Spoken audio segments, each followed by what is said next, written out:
बिस्मिल्लाहिर्रहमानिर्रहीम। अस्सलाम वालेकुम नाज़रीन, आप यूट्यूब चैनल देख रहे हैं। मैं इमरान खान हूँ।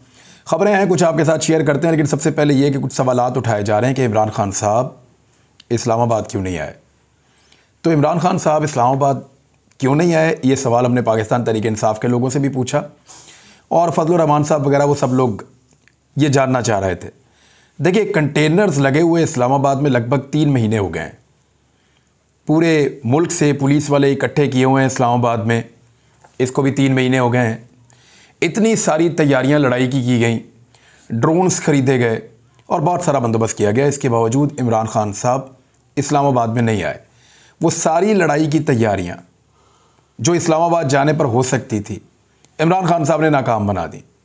उनको एक्चुअली अपना पॉलिटिकल पैगाम देना था। किसी हुकूमत को कॉलर से पकड़ के, गिरबान से पकड़ के, घसीट के तो बाहर निकाला नहीं जा सकता। पाकिस्तान में बड़े बड़े लोगों ने ऐसे दावे किए हैं, इमरान खान साहब ने भी किए हैं, बिलावल ने भी किया था, सब ने किया था। आपको जो करना होता है कानून और आइन के मुताबिक करना होता है।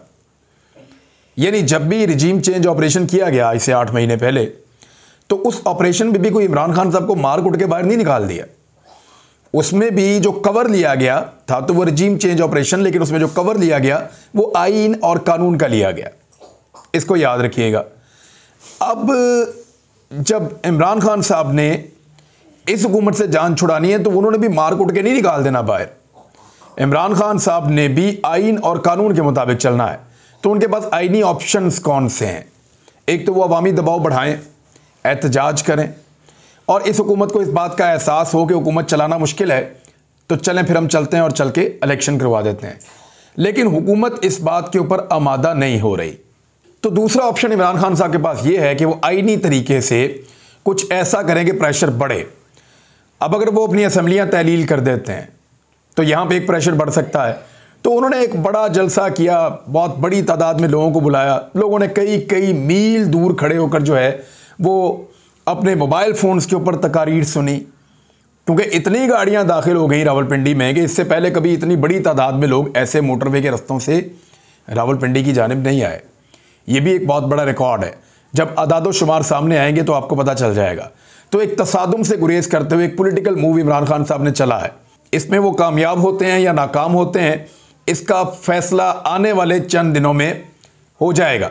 तो इमरान खान साहब का ये एक पॉलिटिकल मूव है और बेहतर फैसला है, जिसमें वो अब चाह रहे हैं कि वो रिज़ाइन करें और असम्बलियाँ तहलील करें। इस पर परवेज़ इलाही साहब ने स्टेटमेंट दिया है, पहले वो आप देख लें। उन्होंने कहा पंजाब हुकूमत इमरान खान की अमानत है, हम वज़ादार लोग हैं, जिसके साथ चलते हैं उसका साथ नहीं छोड़ते।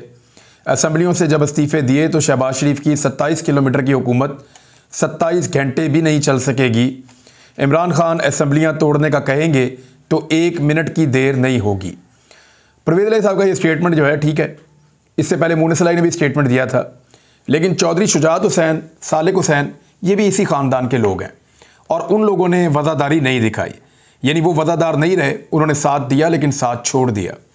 परवेज़ इलाही साहब के ऊपर एस्टेब्लिशमेंट का दबाव आएगा तो वो इमरान खान साथ नहीं दे सकेंगे, ये सब जानते हैं। लेकिन अगर उनके ऊपर नई एस्टेब्लिशमेंट ने दबाव ना डाला तो इस सूरत में परवेज़ इलाही साहब इमरान खान साहब का साथ दे सकते हैं। अब ये एस्टेब्लिशमेंट का भी एक इम्तिहान है कि वो आने वाले दिनों में क्या करती है। अदाद शुमार जो हैं महंगाई के हवाले से वो तो पहले ही बहुत ख़राब थे, लेकिन कुछ और बहुत बुरी खबरें हैं जो हमारे सामने आई हैं। और एक खबर यह है कि डीज़ल और पेट्रोलियम मसनूआत के बहरान का बहुत बड़ा ख़तरा पैदा हो गया है। दिसंबर के आखिर में डीज़ल के ज़खायर ख़त्म होने का एक खदशा है। हालांकि हुकूमत इससे भाग रही है, वो कह रही है ऐसा कुछ नहीं होने जा रहा। लेकिन जो इकोनॉमिस्ट हैं, जो लोग इसको रिपोर्ट करते हैं, उनका ये कहना है, बहुत सारे सहाफ़ी जो इन्वेस्टिगेटिव जर्नलिज्म करते हैं, शहबाज राणा साहब उनमें से एक हैं, कामरान यूसुफ साहब हैं, इनका एक प्रोग्राम मैं देख रहा था, उसमें भी ये आदाद शुमार आ रहे थे कि दिसंबर के आखिर में डीज़ल के ज़खायर ख़त्म होने का खदशा है। स्टेट बैंक का तेल दरामद करने के लिए खुसूसी फ़ंड कायम करने से इनकार, यानी जो एलसीज खुलती हैं वहाँ पे भी प्रॉब्लम आ रहा है और दुनिया पाकिस्तान को तेल उधार देने के ऊपर राज़ी नहीं है। क्रेडिट पाकिस्तान का काम नहीं कर रहा। ऐसी सूरत हाल में डिफ़ॉल्ट का ख़तरा जो है वो बढ़ता चला जा रहा है और अगर पाकिस्तान में तेल मौजूद ना हुआ तो मल्टीपल प्रॉब्लम हो जाएंगे पाकिस्तान में। एक और चीज़ जो हो रही है, गूगल की एक पेमेंट है जो पाकिस्तान की जितनी भी सेलुलर कंपनीज थी उन्होंने करनी थी। ये $34 मिलियन की पेमेंट है, बिल्कुल मामूली पेमेंट है, बहुत छोटी सी, मुल्कों के सामने ये कुछ भी नहीं होता।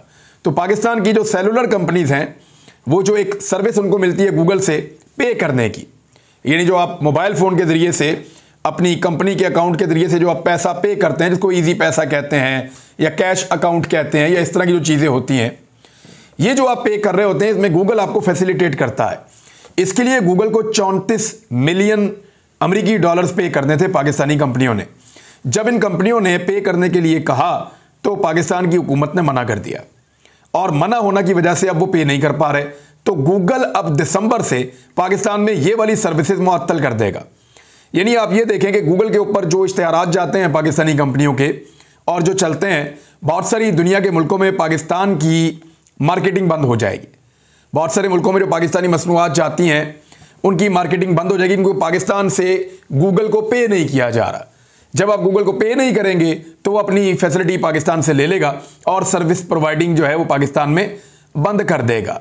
तो ये एक डिफ़ॉल्ट होने की निशानदेही होती है कि आप आलमी कंपनियों को एक्चुअली पेमेंट नहीं कर पा रहे होते। जब आप पेमेंट नहीं कर पा रहे होते तो आहिस्ता आहिस्ता कंपनियां आपके ऊपर से हाथ उठा लेती हैं, और आहिस्ता आहिस्ता जब कंपनियां बाहर निकलती हैं तो वो मुल्क डिफ़ॉल्ट डिक्लेयर हो जाता है। 93% तक तो आपको पता है कि पाकिस्तान के डिफ़ॉल्ट के खदशात पहुंच चुके थे और पाकिस्तान किसी भी वक्त खुदा न खास्ता डिफ़ॉल्ट कर सकता है। अब इस सूरत हाल के अंदर पाकिस्तान को फंसा हुआ जो लोग देख रहे हैं या जिनकी वजह से पाकिस्तान फंसा हुआ है, उनका दिल अभी भी नहीं भरा। आज़म सवाती को गिरफ्तार कर लिया है। ज़रा ये खबर आप देखिए कि फ़ौजी अफसरान के खिलाफ ट्वीट, सेनेटर आज़म सवाती का 2 रोज़ा जिस्मानी रिमांड मंजूर हो गया है। अच्छा, पहले जब आज़म सवाती को गिरफ्तार किया था ना, रात के अंधेरे में आए चोरों डाकुओं की तरह, घर के अंदर ज़बरदस्ती दाखिल हुए, दंदनाते हुए बदमाशी की, बच्चों के सामने उनके बुज़ुर्ग को मारा, घसीटते हुए गाड़ी में डाला, रास्ते में चपेड़े मारते रहे। जब लेकर गए तो बकौल आज़म सवाती के उनके कपड़े उतार दिए गए, उनको नंगा करके वीडियोज़ बनाई गई। उसके बाद उनकी माजी में जो वीडियोज़ मौजूद थी उनकी अपनी फैमिली के साथ, वो वीडियोज़ निकलवा के उनको एडिट करके उनके घर वालों को भेजा गया और एक शदीद अजियत के अंदर एक बुज़ुर्ग सेनेटर को मुब्तला किया गया, सिर्फ इसलिए कि उसने कुछ सवालात उठाए थे। अब वो इंसाफ मांग रहा है आदमी, वो रोज़ाना किसी अदालत के सामने जाकर खड़ा हो जाता है। कभी वो सेनेटर्स को लेकर सुप्रीम कोर्ट तक चले जाते हैं, कभी वो सड़क पे आ जाते हैं, कभी वो सेनेट में आ जाते हैं। हर जगह जाकर वो इंसाफ मांग रहे हैं। वो पाकिस्तान से बाहर भी जाना चाहते हैं, उनको बाहर नहीं जाने दिया जा रहा। आज मोहसिन दावड़ को भी पाकिस्तान बाहर जाने से रोका है, हालांकि मोहसिन दावड़ की पाकिस्तान में हुकूमत है और उन्होंने बड़ा गिला और शिकवा भी किया है। देखिए, मैं मोहसिन दावड़ की बात में तो एक चीज़ बता दूं आपको कि ये जो बाहर जाने से रोकना है ना, ये हरासा करने का एक तरीका होता है। डराओ, हरासा करो, तकलीफ़ पहुंचाओ और लोगों को जो है वो परेशान करो, उनको जो है वो खौफ दिलाओ, उनको खौफ दिलाओ। थ्रेट करने का एक तरीका होता है। तो मोहसिन दावड़ इन हालात का पहले भी सामना करता रहा है, अब भी कर रहा है। पहले मोहसिन दावड़ अपोजिशन में था, अब हुकूमत में है तो अभी भी सामना कर रहा है। तो मोहसिन दावड़ जब अपोजिशन में था तो ये सारी गलत चीज़ों का इल्ज़ाम इमरान खान पे लगाते थे, हुकूमत पे लगाते थे। अब वो हुकूमत में है तो इसका इल्ज़ाम किस पर लगाएंगे? तो मैं बताना चाहता हूं कि कल भी जो लोग जुल्म कर रहे थे वो हुकूमत में नहीं थे, एक्चुअली उनकी हुकूमत थी। 70 साल से 75 साल से उन्हीं की हुकूमत है। तो आज भी जो कर रहे हैं वो वही लोग हैं। तो इसको ज़रा क्लियर रखें। मोहसिन दावड़ को अब बताना चाहिए कि क्या शहबाज शरीफ जिम्मेदार है इस सारे के लिए, जैसे कल इमरान खान जिम्मेदार था। मुस्तफ़ा नवाज खोखर ने बड़ा अच्छा एक ट्वीट किया, मैं आपको पढ़ के सुना देता हूं। चाहे अली वजीर की बंदिश हो या मोहसिन दावड़ के ऊपर सफरी पाबंदियां हो, मरियम नवाज के कमरे का दरवाज़ा तोड़कर अंदर दाखिल हो जाना हो, या फरियाल तालपुर को अस्पताल से घसीट कर जेल में फेंक देना हो, और आज के दौर में सियासी मुखालफों पर तशद्दुद होना हो, हुक्मरान कोई और हैं, हम हैं खामखा इसमें। यानी हम तो खामखाई बीच में हैं इस मुल्क में, एक्चुअली तो हुक्मरान कोई और हैं। अब जो हुआ है आदम सवाती के साथ, उसमें कुछ 2-3 ट्वीट्स का हवाला देकर यह मुकदमा दर्ज किया गया है। लेकिन अजीब बात आपको एक और बताऊं, जो मुकदमा दर्ज किया गया है ये 505 की दफ़ा है, और इसी तरह के मुकदमा अब कराची में दर्ज किए जा रहे हैं आदम सवाती के खिलाफ। पैमरा ने आदम सवाती की तकारीर नशर करने पर पाबंदी आयद कर दी है कि यह आदमी इंसाफ मांगता है, यह आदमी ये कहता है मेरे कपड़े उतारे हैं, यह आदमी ये कहता है कि मुझे नंगा किया है, यह आदमी ये कहता है कि मेरी नंगा करके वीडियोज़ बनाई है, ये आदमी ये कहता है कि मेरी वीडियो मेरी फैमिलीज को भेजी हैं, लिहाजा ये आदमी जो है वो अब टीवी पे नहीं चलना चाहिए। इसके सवालों का जवाब हमने नहीं देना, लेकिन ये आदमी टीवी पर नहीं चलना चाहिए। ये किया जा रहा है एक्चुअली अब आदम सवाती के साथ। तो आदम सवाती के साथ जुल्म हो रहा है, कल भी हो रहा था, आज भी हो रहा है, वो मजीद तल्ख होता चला जाएगा। कराची के अंदर FIRs हो रही हैं, मैं भी आपको बताता हूं। आदम सवाती मजीद तल्ख होता चला जाएगा, आपके लिए मुश्किल पैदा करती चला जाएगा जब तक कि आप 2 कदम पीछे नहीं हटेंगे। यानी ऐसा लगता है कि पाकिस्तान के इदारों ने और पाकिस्तान के ताकतवर हलकों ने यह फैसला कर लिया है कि हमने हर हाल में अपने आप को सच्चा साबित करना है। यानी हमने हर हाल में अपनी गलती तस्लीम नहीं करनी। यानी हमने जो भी जुल्म किया है उसको जस्टिफाई करना है। हमने ये नहीं होने देना इस मुल्क के अंदर कि हमसे गलती हो गई, ठीक है आगे बढ़ते हैं, आइए आपको हम दावा करते हैं इस बात का। ऐसा नहीं करना। हमेशा जीतने की एक सोच है, दूसरे को नीचा दिखाने की एक सोच है, अपना टांग अपनी ऊपर रखने की एक सोच है। तो रख के देख लें, रख के देख लें। अदालतें मौजूद हैं, इसको जमानत मिलेगी आदम सवाती को, ये फिर बाहर आएगा, फिर इंसाफ मांगेगा, फिर अदालत के सामने जाकर खड़ा होगा और फिर जाकर कहेगा जनाब मेरे साथ ये क्यों किया, मुझे इंसाफ दिया जाए। लेकिन अच्छी बात यह है कि रात के अंधेरे में घरों में दाखिल होकर हमला करके मारते हुए ले जाकर फिर वीडियोस बनाना भरना करके वो काम करने वाले जो लोग हैं, उनको इतनी तो अब तमीज़ आई है निज़ाम को कि मजिस्ट्रेट साहब गालिबन तशरीफ़ लाए, सुबह के वक्त आए, दरवाज़ा खटखटाया, पूछा आदम सवाती साहब घर हैं? बोला जी हैं। आदम सवाती साहब को बुला दीजिए। आदम सवाती साहब बाहर तशरीफ़ लाए, उनको उनकी कानूनी जो चाराजोई की गई है, जो मुकदमा है, जो वारंट्स हैं, वो सारी लीगल चीज़ें दिखाई।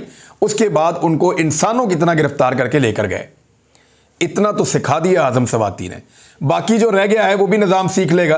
ये जुल्म जो है ये नया नहीं है पाकिस्तान में।